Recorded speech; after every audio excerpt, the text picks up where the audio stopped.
आज हम इस वीडियो में दहेज को लेकर एक साधारण बात करेंगे कि दहेज की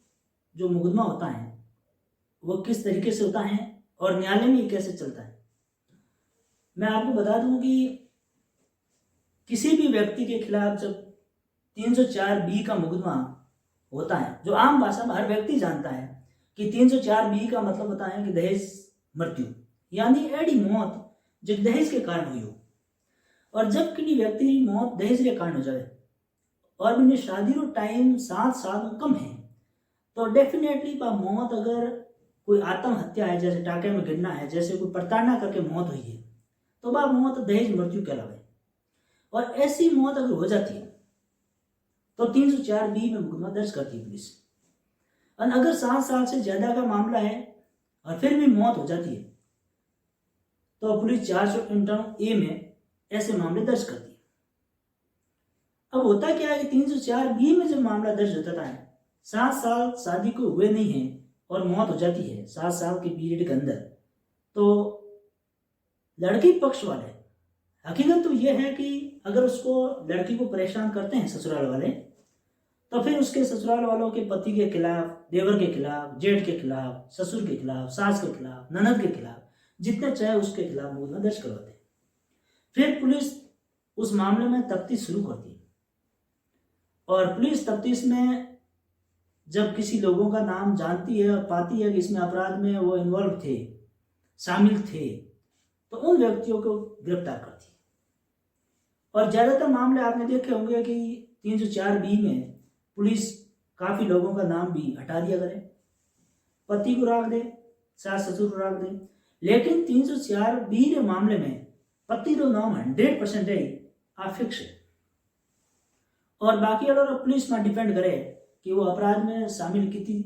सीमा तक होता है, बिन टाइम वे गिरफ्तार करे मामला। जब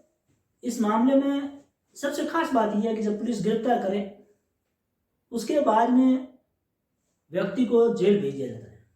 दहेज मृत्यु में पीसी लेने की या पुलिस रिमांड लेने की जरूरत पड़ती नहीं है, सामान्य तौर पर बहुत कम केस में। अगर केस कुछ डिफरेंट है तो लेते हैं और अगर नहीं है तो नहीं लेते। जब गिरफ्तार करके उस व्यक्ति को जेल भेज दिया जाता है, उसके बाद की प्रोसीजर क्या होती है मैं बताऊं आपको सिंपल भाषा में। तो सबसे पहले हम उस व्यक्ति की जमानत लगवाते हैं। अगर चालान पेश हो गया तो ठीक, क्योंकि ऐसे मामलों में चालान पेश हो जाता है तो ठीक है, नहीं होता है तो फिर हम उस मामले में जमानत लगवाते हैं। और जमानत हमेशा हम उस व्यक्ति की सबसे पहले लगाते हैं जिसका उस अपराध में सबसे कम भागीदारी है, जैसे देवर, जेठ, जेठानी, उनकी जमानत सबसे पहले लगाते हैं। क्योंकि हम जानते हैं कि इस मुकदमे में उसका लेना देना नहीं, क्योंकि वो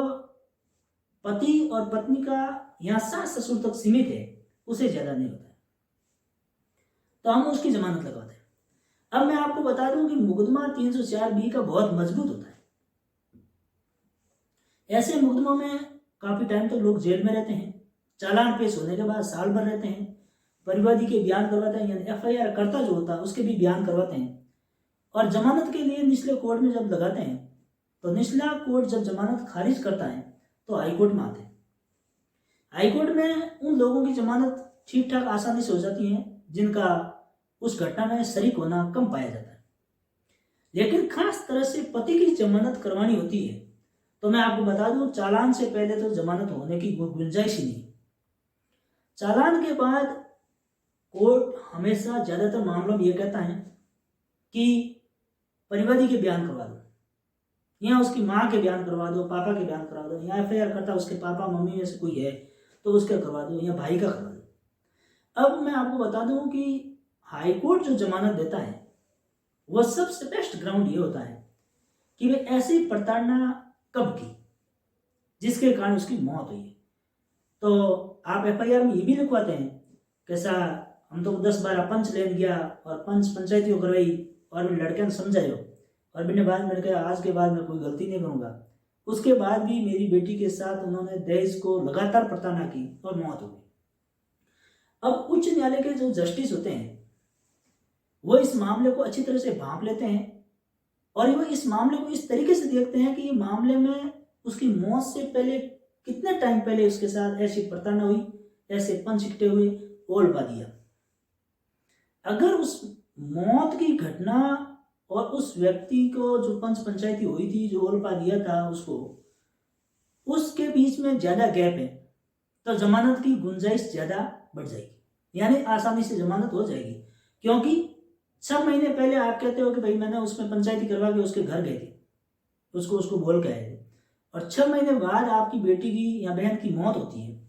तो इस मामले में जमानत आसानी इसलिए हो जाती है क्योंकि दहेज कानून कहता है कि दहेज प्रताड़ना ऐसी होनी चाहिए कि मौत और दहेज प्रताड़ना के बीच में ज्यादा गैप नहीं होना चाहिए। और जब यहाँ 6 महीने का गैप है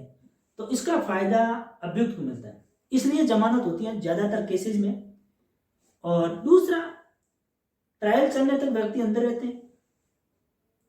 उसमें बरी होने की गुंजाइश बहुत कम होती है, क्योंकि यह न्यायालय को दिमाग लगाने की जरूरत ही नहीं देता है कि वहां यहाँ लिखा हुआ है कि शैल प्रज्यूम, न्यायालय तो मान के ही चलेगा कि मौत दहेज के कारण हुई। अब पति को साबित करना बहुत हार्ड होता है कि ये मौत दहेज के कारण नहीं हुई, इसलिए वो सजा पाता है। तो ज्यादातर केसेस में क्या करते हैं, लास्ट जाते जाते राजीनामा होता है, और फिर राजीनामा के आधार पर यह जो केस होता है वो राजीनामा योग्य नहीं होता है, नॉन कंपाउंडेबल केस है। फिर भी हम क्या करते हैं, समाज में बैठ के राजीनामा करते हैं और उसके बाद में उन गवाहों को हॉस्टाइल करते हैं, यानी गवाहों को मुकर देते हैं और कहते हैं कि साहब ये तो इस कारण से हुई नहीं थी और मेरी बहन या बेटी को कुछ नहीं कहते, जिसके कारण न्यायालय उस अपराधी को संदेह का लाभ देकर बरी करता है। ये मैंने आपको एक बहुत साधारण भाषा में बताया कि दहेज मृत्यु के बारे में जमानत कैसे मिलती है। लेकिन ध्यान इस बात का रखना चाहिए, जब भी मुकदमा दर्ज करवाने वाला होता है तो इस बात को बहुत ध्यान से एफआईआर दर्ज करवाते टाइम ध्यान रखना चाहिए कि हकीकत में मेरी जो बहन या बेटी के साथ जो दहेज को लेकर प्रताड़ना हुई थी वो कितने टाइम पहले, उसके बीच में ज़्यादा दूरी नहीं है तो आपका केस मजबूत है, और ज़्यादा दूरी है, समय का अंतराल है, तो फिर आपका केस कमज़ोर होगा और उसके बाद उसको जमानत मिलने के भी आसार ज़्यादा रहेंगे।